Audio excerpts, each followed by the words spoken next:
Hello students, today I will teach you the rest part of the poem Ode to the West Wind. In this poem, the poet describes about the poet give homage about the ode to the West Wind. Of the dying year to which this closing night will be the dome of a vast sceptre, vaulted with all thy congregated might. Of the dying year means passing year, to which this closing night, ये जो रात समाप्त हो रही है और जो साल बीत रहे हैं, will be the dome of a vast sculpture. Sculpture means होता है a structure made of stone for burying someone.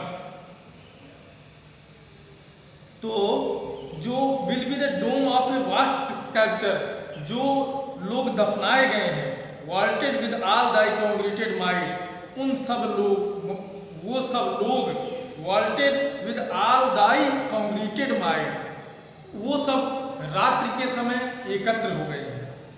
Of vapours from whose cell solid atmosphere black rain and fire and hail will burst oh hear that of vapors from whose solid atmosphere, that was very solid atmosphere, black rain, and there are fire, and there are also hail. Thou who didst waken for his summer dreams the blue Mediterranean where the lay. Mediterranean means होता है भूमध्य सागरी, भूमध्य सागरी, Mediterranean.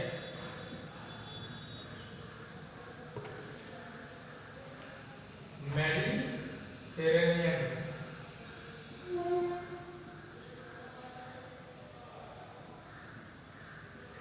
भूमध्य सागरी.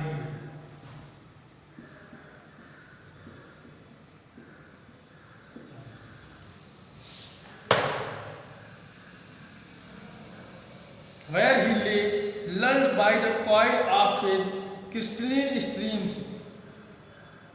The poet describes that the ancestor of the village were buried in the blue Mediterranean, where he lay, lulled by the coil of his crystalline streams. They were bright like crystalline streams beside a pumice isle in Bayeux Bay, and saw in sleep old places and towers cowering within the waves in yesterday. और कभी और बाद में कहता beside a pumice isle, और pumice isle मतलब भूरा पत्थर, बेने बे एंड सा, और जो खाड़ी है, एंड सा in sleep old places and towers, और कभी उन पुराने स्थानों को और टावर्स मतलब गुंबदों को सोए हुए देख रहा है. सोए हुए मतलब मुरझाया हुआ सा उस कवि को लग रहा है.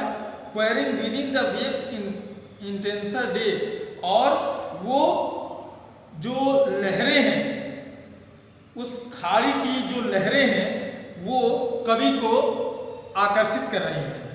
All overgrown with azure, moss and flowers so sweet, the sense fans picturing them thou. कवि उनकी जो तस्वीर है, उदासी भरी तस्वीरों को का वर्णन कर रहा है, उसको बता रहा है. For whose path the Atlantic's level powers, और वो बता रहा है कि ये चीजें एटलांटिक लेवल्स पावर, एटलांटिक मतलब अटलांटिक महासागर, level powers cleave themselves into chests while far below the sea blooms and the oozy woods which bear the shapeless foliage of the ocean know.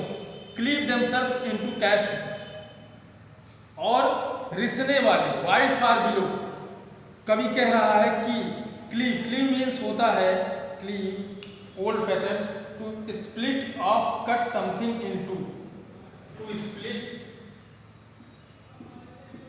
of, cut something into two, दो भागों में बांट देना. Next, the wise and suddenly grow grey with fear, and tremble and despoil themselves, O hear. At last, the poet describes that the wise of suddenly grow grey with fear, wise of fear, tremble and despoil themselves, उनको नष्ट कर रही है और उन्हें डरा रही है। जो वाइस है वो इसकी भावनाओं को डरा रही है और उसकी भावनाओं को नष्ट कर रही है।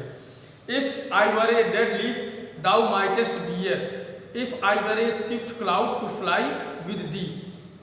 If I were a, if were we use if I were काश, इफ आई वर मतलब काश ऐसा होता। If I were a dead leaf thou mightest bear, यदि मैं सूखा हुआ पत्ता होता। If I were a swift cloud to fly with thee, तो मैं क्लाउड फ्लाई विद दी, तो मैं बादलों के समान ऊंचाई पर उड़ता। A wave of to pant beneath thy power and share the impulse of thy strength, और उस a wave to pant beneath the power thy power, और एक गहरी सांस लेता and share the impulse of thy strength, और उनकी जो शक्ति है उसको शेयर करता। Only less free than thou oh uncontrollable, if even I were as in my boyhood and could be. If I were as in my boyhood, so then I could do this work.